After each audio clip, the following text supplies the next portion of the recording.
సూళ్లూరుపేట పట్టణంలో మరియు మండలంలో వినాయక నిమజ్జనం సందర్భంగా తీసుకోవాల్సిన జాగ్రత్తల గురించి వినాయక విగ్రహాలు పెట్టే ఆర్గనైజర్స్తో మీటింగ్ ఏర్పాటు చేయడం జరిగింది.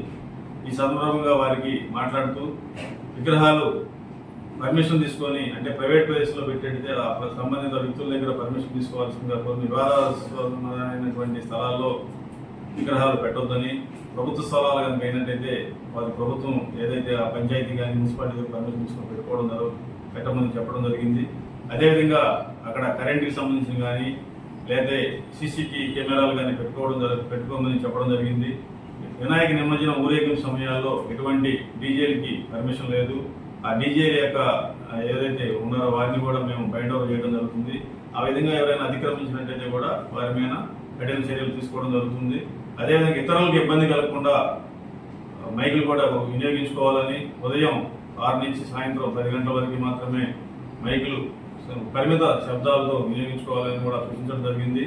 అదే ఊరేగింపు సమయాల్లో త్రాగి ఎవరైనా అసభ్యకరంగా కానీ ఇటువంటి అవాంఛనీయమైన పరిస్థితులు ఏర్పడే విధంగా ప్రవర్తించినా కానీ వారి మీద కూడా డ్రంక్ అండ్ డ్రైవ్ కూడా పెట్టడం జరుగుతుంది. ఇప్పుడు డ్రంక్ అండ్ డ్రైవ్ కనుక అంటే తాగి కనుక వాహనం నడిపినా వారికి సుమారు 10,000 రూపాయలు ఫైన్ విధించడం జరుగుతుంది. కాబట్టి ఇవన్నీ కూడా గుర్తెరిగి వినాయక నిమజ్జనం సందర్భంగా లాస్ట్ టైం కూడా ప్రశాంతంగా జరిగింది.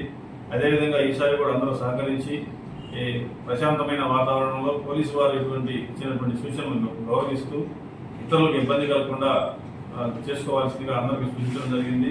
ఎవరైనా ఈ బాణాసంచా కాల్చినా కానీ డీజేలు కనుక పెట్టినా కానీ వారందరి మీద కూడా ఆర్గనైజర్స్ మీద మరియు ఆ యొక్క డీజే యొక్క నిర్వాహకుల మీద కూడా క్రిమినల్ చర్యలు తీసుకోవడం జరుగుతుంది. ఇవన్నీ కూడా ఈ ఆర్గనైజర్స్కి చెప్పడం జరిగింది. అందరూ కూడా అంగీకరించారు.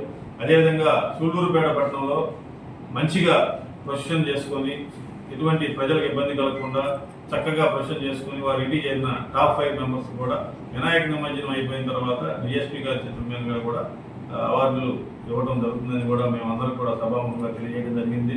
కాబట్టి ఈ డీజే యొక్క నిర్వాహకులు కానీ ఈ వినాయక విగ్రహాలు పెట్టే కమిటీ వారికి కూడా సూచించేది ఏంటంటే పోలీసు వారు సూచించినటువంటి సూచనలు తప్పక పాటిస్తూ మీ యొక్క కాలనీకి మంచి పేరు తీసుకొని మీ యొక్క ప్రొఫెషన్లో పాల్గొనే మహిళలకు కానీ వృద్ధులకు కానీ చిన్నపిల్లలకు కానీ ఎటువంటి ఇబ్బంది కలగకుండా నిమజ్జనం చేసుకోవాల్సిందిగా సూచించడం జరిగింది.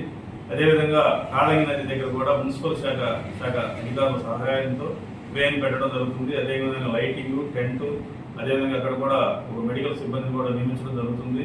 అదేవిధంగా సింహర్సనం కూడా పోయినసారి కూడా పెట్టాము. ఈసారి కూడా తప్పకుండా ప్రతిరోజు నిమజ్జనం జరిగే సమయం మొత్తం కూడా బాటం పేట నుంచి ఆ యొక్క సింహర్సనం కూడా అక్కడ అందుబాటులో ఉంచుతాం. ఇటువంటి అనుకోని సంఘటన కనుక ఎదురైతే తక్షణం తీసుకోవాల్సిన చర్యలన్నీ కూడా తీసుకొని మా తరపు నుంచి కూడా అన్ని పూర్తి సహాయ సహకారాలు అందిస్తామని చెప్పి కూడా తెలియజెప్పడం జరిగింది. కాబట్టి అందరూ కూడా ప్రశాంతంగా వినాయక నిమజ్జనం చేసుకోవాలని కూడా సూచించడం జరుగుతుంది. మరిన్ని న్యూస్ అండ్ అప్డేట్స్ కోసం ప్లస్ న్యూస్ ఛానల్ ను సబ్స్క్రైబ్ చేసుకుని బెల్ ఐకాన్ ను ప్రెస్ చేయండి.